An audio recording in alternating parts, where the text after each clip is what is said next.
Let's bring back in Congressman Mast and Attorney General Paxton.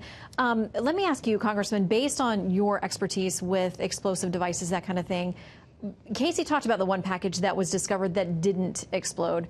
How many clues are there? I mean, aside from assuming there's any kind of return address or something that would just be woefully obvious, in putting together the device itself, what kind of clues will be there that will help law enforcement? There's going to be a tremendous amount of information there. I'm going to try not to give away too much information because there's obviously hundreds of bomb techs that are out there working this kind of case, and their job is always dangerous. But they're going to be able to track back, really exploit where did the components come from, what kind of powder, very likely some kind of powder, are they using in this device? Is there a pipe in there? Is there a bag in it? Are there nails or screws or something like that? They're going to track back where all of this stuff was purchased. They're going to be able to find out what some of the calling cards are of this bomber. In general, I know that there are state authorities, federal authorities all over this. What happens when you find this person? If you find them, what kind of penalties could they face? The death penalty in Texas? Who takes the lead? So I think you'll see both federal and state law enforcement looking at prosecuting. So you could have dual prosecutions. You could have the federal and the state. You could end up with death penalty cases in Texas and even federally. So who knows? It's going to be open to all law enforcement to pursue their case. What does it say to you that we haven't had, other than one we think is a joke at this point? We don't know. Investigators may be looking at it, but claims of responsibility. It seems like somebody is trying to make a statement of some kind, but if that were the case, political or otherwise, that they would step up and take credit, that there would be some kind of manifesto. What does it say to you that this is just being done without a message so far? I think it's really strange that somebody's not taking credit. You always, with a lot of terrorist-type acts, you see people take credit. In this case, obviously not. I have no idea why there's nobody taking credit. And to this incident with the tripwire, what does that say to you, Congressman? I mean, is that a different level of sophistication? If anything, what does it tell you? It's still pretty rudimentary technology. We're talking about things that have been used in combat for years, and that's another place where there's a lot of information out there. People have been seeing what's been used successfully in Iraq and Afghanistan and other places.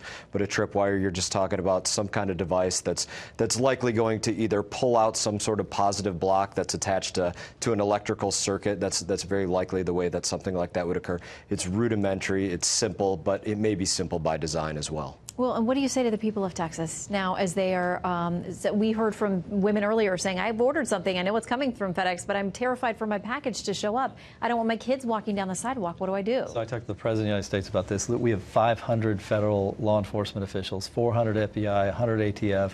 There's my office is involved. You got the Austin PD fully engaged in this. You have bomb experts coming from San Antonio and Houston. This is a massive effort to find this guy. I am convinced that with this amount of resources and the effort that's being put in by both the state, local, and federal, we're going to find this guy. And I would tell people, hey, live your lives normally, but make sure you pay attention to your surroundings. Make sure you don't pick up something that you don't know what is in it, and make sure you're safe and not sorry. Is there any way to put together any kind of profile on who the suspect may be? Is there anything that we've seen so far that would give us a clue?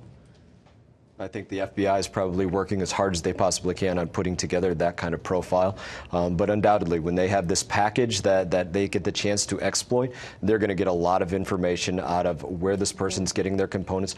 Are they copying some other device that has been rendered safe at some other time? They did a controlled detonation of it that was mentioned, so they obviously looked at some of the things that were going on with this.